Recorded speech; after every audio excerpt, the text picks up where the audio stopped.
A medida que nos acercamos a los últimos días de enero, las personas están terminando de guardar el resto de los adornos de Navidad.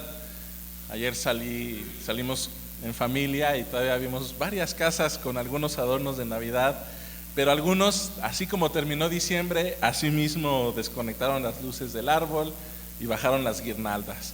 Otros, pues nos esperamos a ver si los Reyes Magos nos traían algo y dejamos ahí nuestro arbolito. Otros, pues parece que quieren esperar hasta el último día de enero para quitar las estrellas, las luces, las campanas, los nacimientos y los Santa Clauses. Y no sé si a ustedes les pasó, pero a mí me ha pasado que aunque recogemos todo, siempre hay un adorno navideño que logra escapar del recorte personal y se queda horas extra en la casa, escondido detrás de algún florero, en algún rincón poco visitado de la casa, o cubierto por una cortina que nunca se abre. Hay una casa por aquí cerca que dejó un Santa Claus inflable colgado en la fachada de la casa, y no saben la curiosidad que me da de ver si le dura por lo menos otro mes más. Casi estoy a punto de hacer una apuesta ahí. A nosotros nos pasó algo parecido. Mi mamá le gusta, que todavía le guste, hacer bordado de punto de cruz, y en alguna ocasión hizo varios adornos navideños en punto de cruz, varios bordados navideños, y nos regaló un cuadrito de unos petirrojos que tienen en su piquito unas ramitas de muérdago en un cuadrito, ¿no? Y entonces lo pusimos en un cuarto que nos servía de estudio, y por alguna razón ahí se quedó el cuadro de petirrojos navideños. Una vez que salió de la caja, no ha regresado a las cajas de Navidad. Ahí está de manera permanente. Es un cuadro relativamente pequeño, hay pájaros en todas las estaciones del año, y pues así me justifico yo, ¿verdad?, para decir que puede permanecer en la pared. A medida que nos acercamos a los últimos días de enero, el mundo está terminando de guardar a Jesús. Algunos ni siquiera pensaron en que la Navidad significa el nacimiento de Jesús, la encarnación de Dios para iluminar el mundo con la salvación. Muchos, tan pronto como terminó diciembre, se dedicaron a seguir sus vidas como si nada hubiera pasado. Otros esperaron hasta el Día de Reyes para recordar que los reyes o los magos visitaron al niñito Jesús. Y otros más se están esforzando hasta el último día de enero para cumplir su propósito de ir a la iglesia ahora sí más seguido. Y como aquel adorno navideño que quedó fuera de su caja, para muchos Jesús queda escondido detrás de algún florero, en un rincón poco visitado de la casa, o cubierto por una cortina que nunca se abre, solamente en caso de que alguna situación surja y se necesite de su divina intervención. Simple y sencillamente, el mundo se olvida de Jesús. Para nosotros como cristianos, Cristo es el centro y el sostén de nuestra vida. Su nacimiento significa la acción definitiva de Dios para salvar al mundo y salvarnos a cada uno de nosotros. Sus enseñanzas son la guía de nuestro camino, su cruz es nuestra reconciliación con Dios, su resurrección, nuestra nueva vida, y su regreso, nuestra esperanza. En este tiempo de Epifanía nosotros celebramos que Dios se ha revelado en Cristo Jesús, y que gracias a esa revelación nosotros recibimos todas estas bendiciones. El domingo pasado reflexionábamos sobre cómo el Espíritu Santo viene a nuestras vidas cuando somos bautizados. El domingo anterior al pasado celebrábamos que esa revelación de Dios nos hace parte del pueblo de Dios, herederos, miembros de un solo cuerpo y expectantes de una promesa de restauración. Y en esos 2 domingos de Epifanía he apuntado también que el recibir los beneficios de la salvación, el tener la presencia del Espíritu Santo, el ser iluminados por la manifestación de Dios, nos lleva a que nosotros ahora seamos para el mundo la luz de Cristo. Y tenemos 2 alternativas. Una de ellas es que esperemos que la iglesia sea ese adorno de Navidad que al mundo se le olvidó guardar. Ese adorno que de vez en cuando la gente voltea a ver y se sonríe con alegría recordando que alguna vez fue Navidad. Queremos quedarnos escondidos detrás de un florero, en un rincón visitado pocas veces, o detrás de una cortina en caso de que se necesite intervención divina. Incluso como aquel Santa Claus fuera de la casa, a veces nos quedamos también fuera de la vida y de la sociedad. Y con suerte esperamos sobrevivir hasta el próximo diciembre, cuando la gente vuelva a recordar que es el nacimiento de Jesús y acudan a la iglesia para celebrarlo. Y puede ser también que, como todos los demás adornos, pues regresemos a nuestra cajita y ahí nos quedemos guardados. No sé si a ustedes les gusta esa alternativa, a mí no me emociona mucho ser un adorno olvidado, pero creo que todos quisiéramos que el mundo conociera la misma luz de Cristo que nos ha iluminado a nosotros, y la manera en que Dios lo quiere hacer es por medio de su iglesia, por medio de nosotros, por medio de la tercera iglesia del Nazareno en la Ciudad de México, en el quinto tramo de 20 de noviembre. ¿Y cómo podemos hacerlo? ¿Cómo podemos nosotros dejar de ser ese adorno olvidado y convertirnos en parte de la manifestación y de la revelación en Jesucristo? Quisiera que reflexionemos en este pasaje y en otro pasaje del Evangelio en cómo podemos nosotros participar con Dios para iluminar al mundo. En primer lugar, tenemos que estar fundamentados en la obra de Dios. Fundamentados en la obra de Dios. En la porción de 1 Corintios que recién leímos, en los versículos 4 al 6 del capítulo 12, leemos ahí que es Dios quien hace todas las cosas. Dice el apóstol Pablo que hay diversidad de dones, pero el Espíritu es el mismo. Hay diversidad de ministerios, pero el Señor es el mismo. Hay diversidad de operaciones, pero Dios, que hace todas las cosas en todos, es el mismo. Es el mismo. Tal vez nosotros pensamos que nuestra contribución para que el mundo y la sociedad vean la luz de Cristo es una contribución muy pequeña. Pero no somos nosotros los que la hacemos, sino es Dios. O tal vez podamos pensar que nuestra contribución es muy grande. Pero no somos nosotros el que la hacemos, sino que es Dios. Y cuando reconocemos que Dios es el que hace todas las cosas, nosotros nos asumimos, no quiero decir que solamente, porque es una parte importante, pero nos asumimos como copartícipes con Dios, como respondiendo a la obra que Dios está haciendo, y que respondemos todos juntos. Porque así como Dios manifestado en sus tres personas, como la Trinidad, el Espíritu, el Señor y Dios el Padre, hacen todas las cosas juntos, así también la iglesia debería pensar en hacer todas las cosas en un espíritu de unidad. La Trinidad no podemos concebirla como que el Espíritu actúa por un lado, Cristo actúa por un lado, el Padre actúa por un lado, porque son juntos, son una misma esencia. Y tampoco nosotros deberíamos pensar que como iglesia cada uno de nosotros actúa por su parte sin considerar a los demás, sino que aún actuando cada uno en nuestra parte, debemos mantener un espíritu de unidad, porque Dios es quien hace todas las cosas y nosotros nos fundamos en la obra de Dios. Segundo punto, ¿cómo podemos nosotros participar con Dios en la manifestación de su salvación al mundo? Este capítulo es muy claro en hablar de los dones, el uso de los dones, de las habilidades y capacidades que Dios nos ha dado.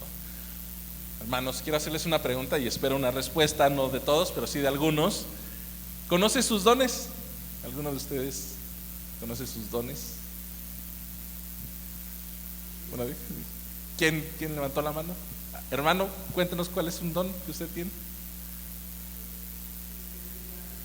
El servir a las personas, un don maravilloso. Por ahí Citlali levantó la mano. La humildad, a muchos nos falta ese don. ¿Alguien, una persona más, un don que tenga ahí?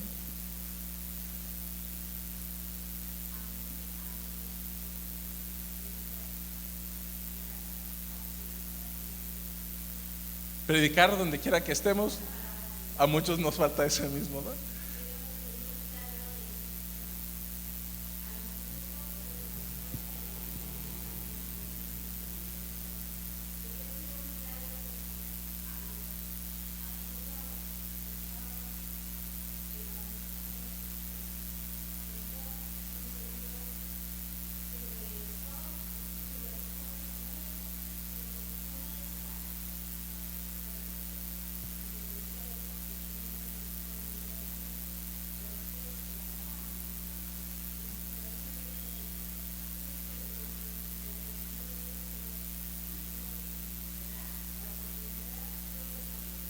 Gracias a Dios, ¿verdad? No todos tenemos ese don, no todos tenemos esa capacidad. Algunos dicen, bueno, yo tal vez no sé si tenga muchos dones, pero a mí me gusta hacer el arroz de todos los moles. Quizás ese es un don, de estar participando, sirviendo en lo que podamos. Ahí a veces me han preguntado cuál es la diferencia entre los dones y talentos. A algunos les gusta hacer esa diferencia. Los dones son para el servicio de la iglesia, los talentos son las capacidades que cada uno de nosotros tenemos. Pero yo pienso que siempre que pongamos nuestro don, nuestro talento, nuestra capacidad al servicio de Dios, la diferencia entre una y otra cosa es mínima. El punto es que nosotros lo pongamos al servicio de Dios, porque Dios hace todas las cosas. Y este pasaje dice que Dios hace todo y que ha dado a nosotros, a cada uno, una manifestación, un don del Espíritu. Dice la versión Reina Valera, para beneficio común. Una traducción más adecuada sería dice la Reina Valera, para provecho. Una traducción más adecuada sería precisamente para beneficio común. Eso significa que todos participamos con nuestros dones para beneficiarnos unos a otros, pero como estamos reflexionando en cómo podemos ser para el mundo la luz que ilumine hacia Cristo, entonces ponemos también nuestros dones al servicio de Dios para el beneficio, la edificación y la restauración del mundo y de la sociedad. ¿Cómo podemos ser nosotros la luz que ilumine hacia Cristo? En primer lugar, fundamentados en la obra que Dios está haciendo. En segundo lugar, usando nuestros dones. En tercer lugar, intercediendo. En el Evangelio de Juan, en el capítulo 2, hay una historia maravillosa. Es el milagro de las bodas de Canaán. ¿Se acuerdan de esa historia? A Jesús lo invitan a una boda y Él está ahí con sus discípulos, y en algún momento en esa boda se les acaba el vino, y entonces la mamá de Jesús le dice: se les acabó el vino. Jesús le responde con mucho tacto: ¿y eso qué tiene que ver conmigo? Todavía no ha llegado la hora. Pero de todas maneras Jesús ordena a los sirvientes que están ahí que llenaran de agua 6 tinajas que los judíos usaban para lavarse las manos antes de hacer sus ceremonias. Y eran 6 tinajas, cada una, dicen los expertos, como de 3,000 litros. Llenan las tinajas al tope, y entonces Jesús les dice a los meseros: ahora llévensela al encargado del banquete. Cuando le llevan el agua al encargado del banquete, resulta que es vino, y resulta que es el mejor vino que han probado todos los invitados. Pero lo importante, donde me quiero enfocar aquí, es en 2 cosas. La primera de ellas, que la mamá de Jesús intercede por esa familia, por esa celebración delante de Jesús, y le dice: hay un problema, ya no tienen vino.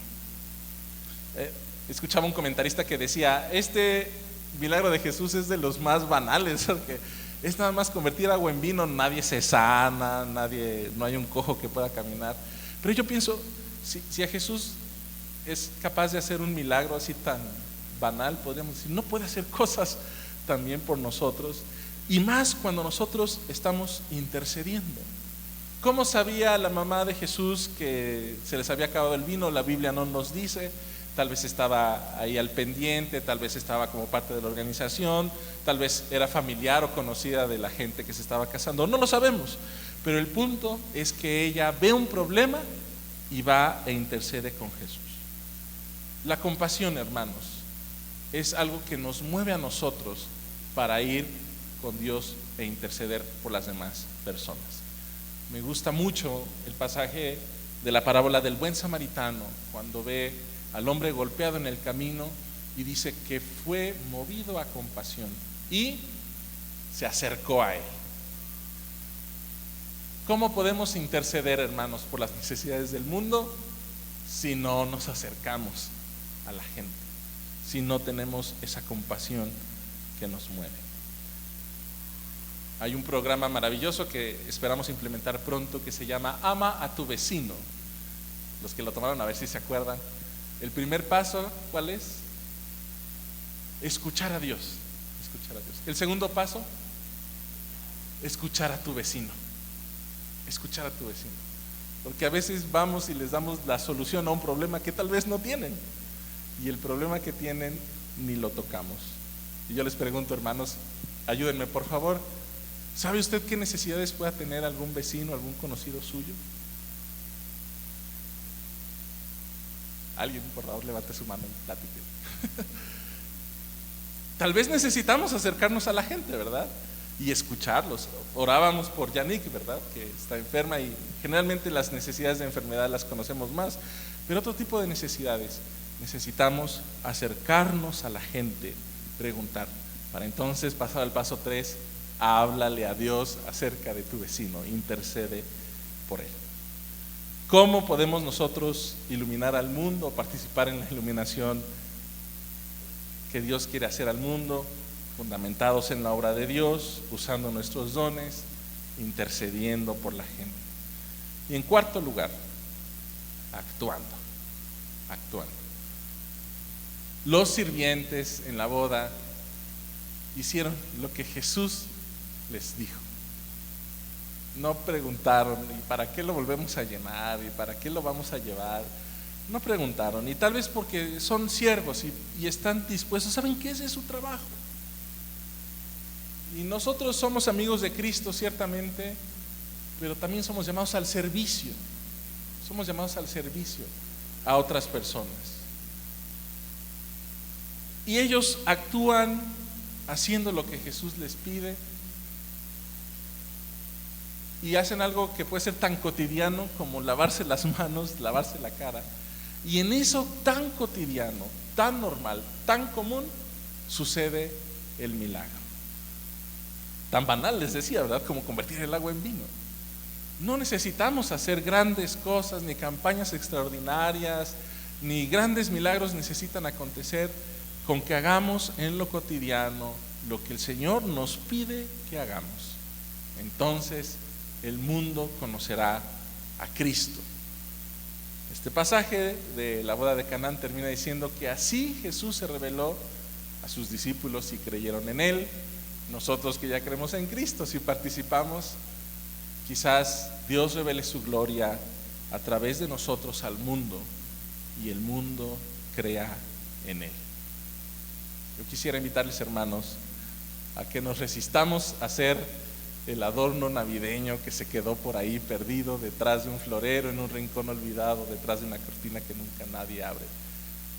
Que seamos mejor una lámpara que ilumina la casa común, el mundo, para que el mundo pueda ver la luz de Cristo. Y quisiera terminar solamente con un pensamiento de una religiosa, Teresa de Ávila, que dice: Cristo no tiene otro cuerpo más que el tuyo, no manos ni pies en la tierra, sino los tuyos. Tuyos son los ojos con los que Él mira compasivo a este mundo, tuyos son los pies con los que camina para hacer el bien, tuyas son las manos con las que bendice a todo el mundo. Tuyas las manos, tuyos los pies, tuyos los ojos, tú eres su cuerpo. Cristo no tiene ahora en la tierra otro cuerpo, sino el tuyo.